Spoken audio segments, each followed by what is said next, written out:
Hi guys, my name is Christine and I'm a dating, relationship and personal development coach. And today I'm talking about 97% of modern men are simps and how you can be different. So firstly, I want to get into what it means to be a simp, okay? Because I don't want to create any toxic stereotypes or anything like that. So basically, in my personal view, a simp is simply someone who is prioritizing other people's opinions and valuing others basically more than they value themselves.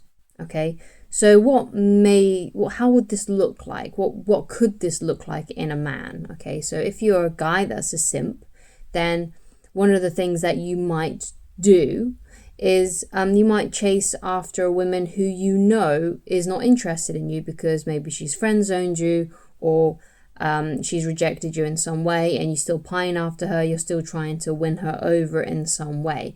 And that is basically one of the sort of like the most common things that you'll see a simp doing. Now, obviously, it can be viewed in many different ways, and that's just one example, but I think that's one that's probably the most relatable. Okay, so if you've ever done that in the past, then in those moments you were being a simp. Now, it's one of those things. It's one of those things that it's not just because you've done it once, that's just who you are and you can't change. Okay, because I want this video not to be about like why simps are bad or why simps are not attractive to women, but I want this to be how you can improve, how you can change, and how you can be different so you can have more success with women if you are single and looking to find a girlfriend, wife, whatever it is that you're searching for. Okay, so the best ways that I've personally seen that you can do to become less like a simp and become more different and become more like the guy that a woman would actually choose is firstly to cultivate self-respect and confidence. Okay, now this isn't about, well, I'll feel more confident when women like me more. Again, because then you're searching for outside validation to make you feel good about yourself.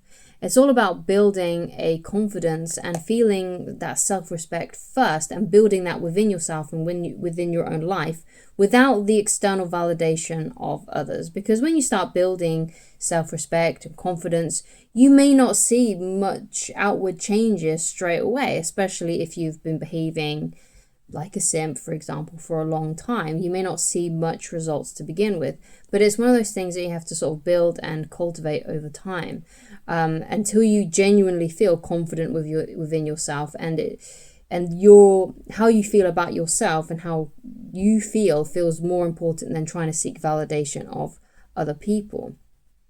So building the self-respect and confidence is one of the best ways that you can do that. So how can you then cultivate self-respect? Well, first of all, one of the best things that you can do is keep to your promises. Okay, so if you promise yourself that you're going to do something, then do it. Don't procrastinate, because one of the ways that you can lower your self-worth and how you feel about yourself is by procrastinating on those important things you know you should be doing. Okay, so for example, if you set your alarm for 5 a.m. and you promise yourself that you're going to go to the gym, but you hit the snooze button, you are lowering your self-respect in that moment. Of course, there are other basic ways as well. So like taking care of yourself properly, putting the investment in yourself to make yourself nutritious meals,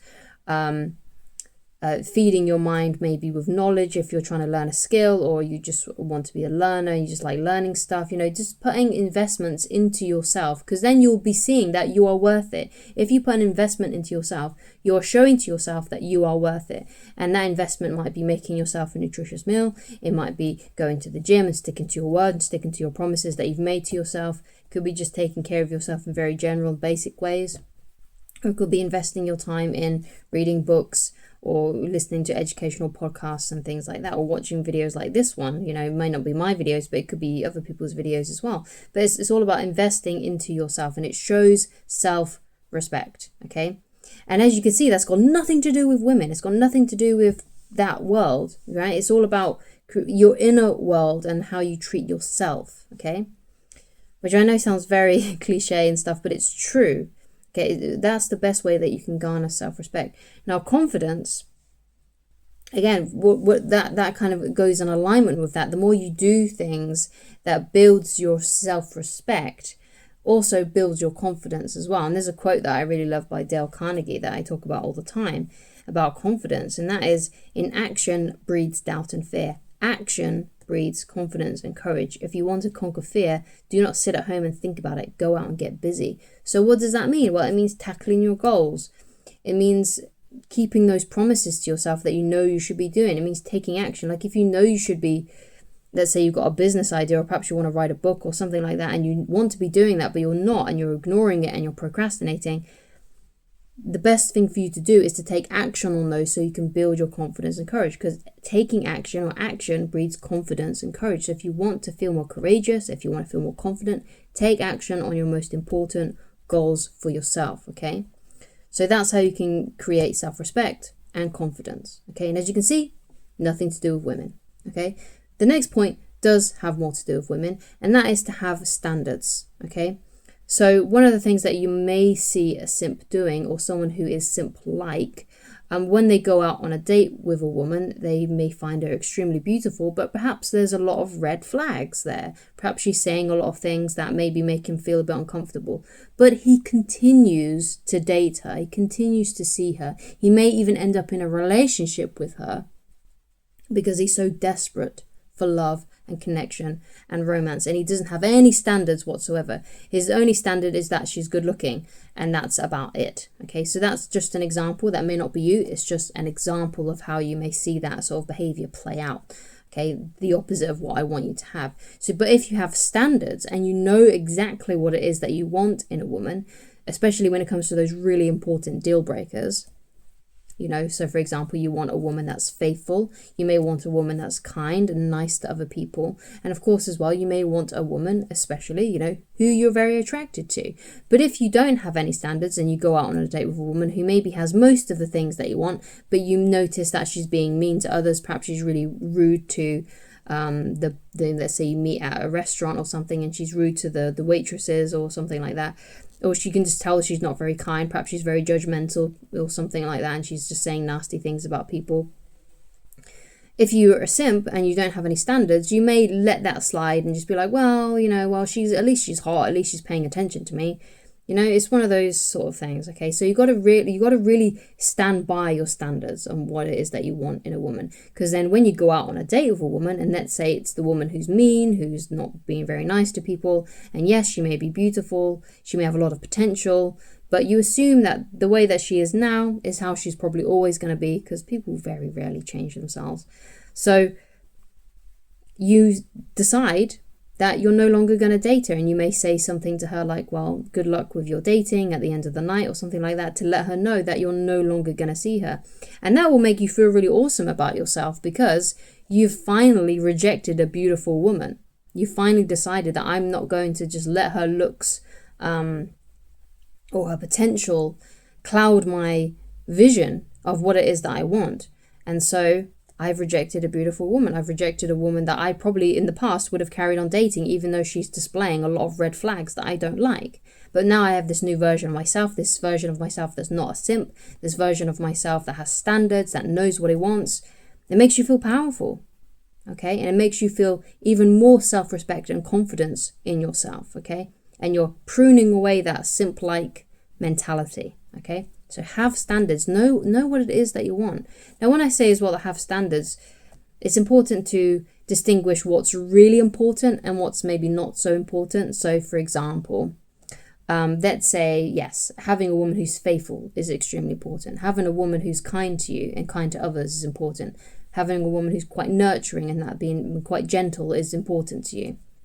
Having a woman who has a similar lifestyle to you, very important. But let's say, for example, you go out on a date with a woman, and let's say perhaps you prefer women who are blonde, and let's say she's not blonde, let's say she's ginger or something, but she's got everything else on your list. Now maybe the blonde part, maybe it doesn't matter that much to you, and you're like, you know what, it doesn't matter if she's not blonde, she's got pretty much everything else on the list.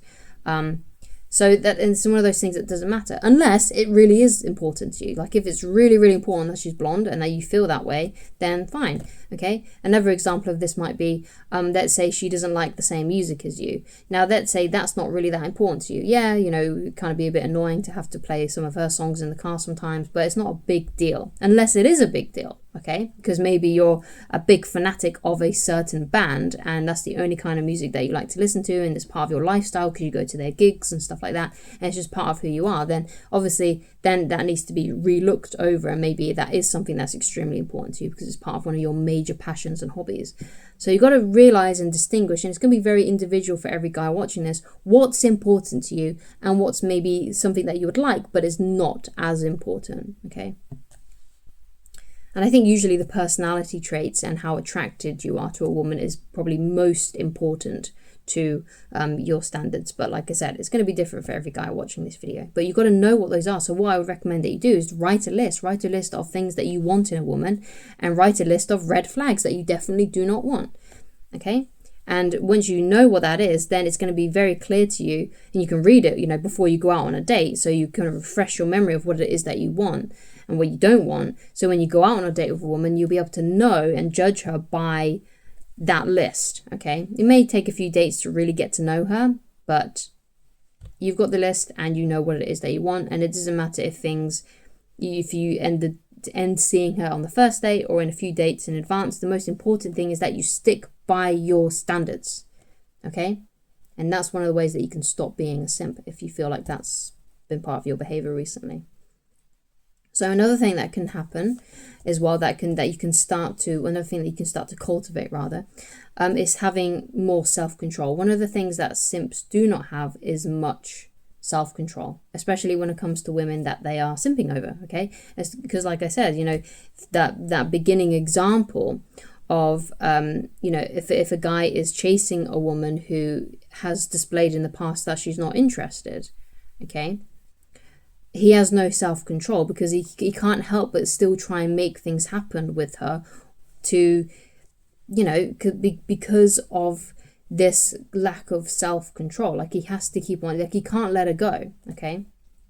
Whereas a guy that does have self-control and who's not a simp is able to let go of those women who, yes, they're beautiful, he may have really wanted to date them, but if he notices that she's not interested, a guy that is not a simp will walk away from that woman despite how difficult it may feel in the moment because he might have a strong and high attraction for her, okay?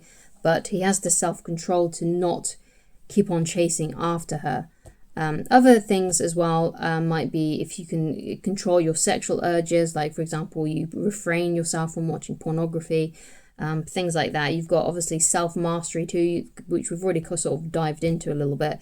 So you can control yourself too in terms of not just sexual things, but also you can control when you know you need to do something and you do it. So you're exercising that action-taking muscle rather than letting the procrastination side of you win and things to that effect. So have self-control. Have self-control when it comes to women.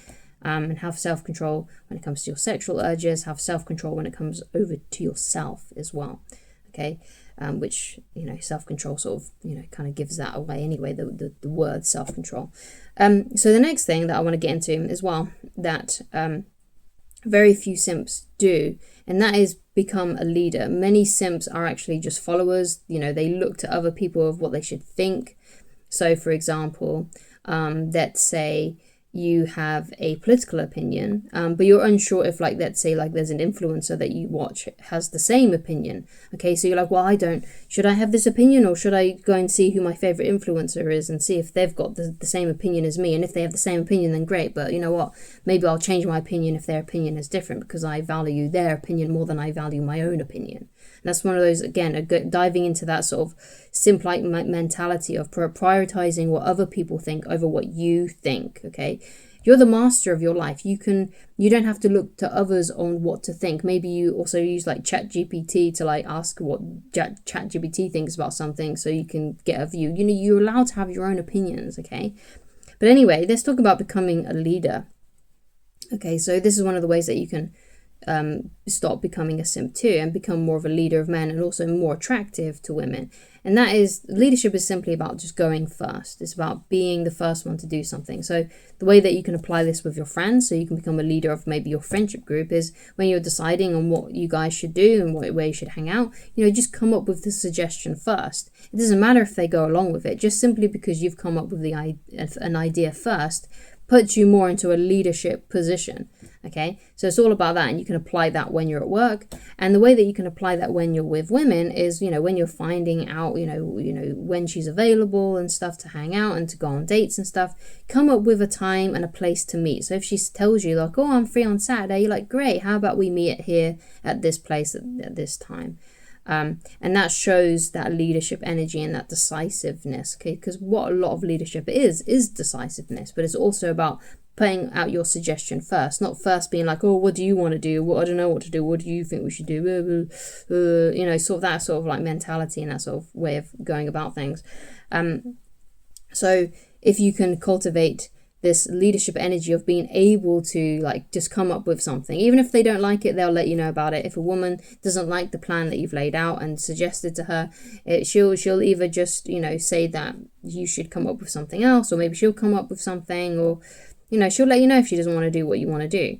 But it's the most important thing though is not if the plan is followed that you've laid out and she follows your leadership. The most important thing is that you went first and you offered that suggestion. Okay, so these are the main ways that you can stop becoming a simp if you believe that's something that you are, and how you can be more different than these other guys that are simping, and therefore you'll be more attractive to women. Women will find you more appealing. And it's all about cultivating these things inside of you. As you can see, it's got nothing to do with changing other people. It's got nothing to do with saying a quick and clever line. It's all about building that genuine self-confidence in yourself and raising your self-esteem, okay? And becoming that really cool leader that I'm sure that you are on the inside. So thank you so much for watching. If you'd like to get in touch with me personally and you'd like coaching with me, then please go to www.christineloveridge.com. But if you can't afford any kind of coaching right now, then you can easily just go and coach yourself by reading Attracting the Beautiful Woman of Your Dreams. You can read this completely for free on my website.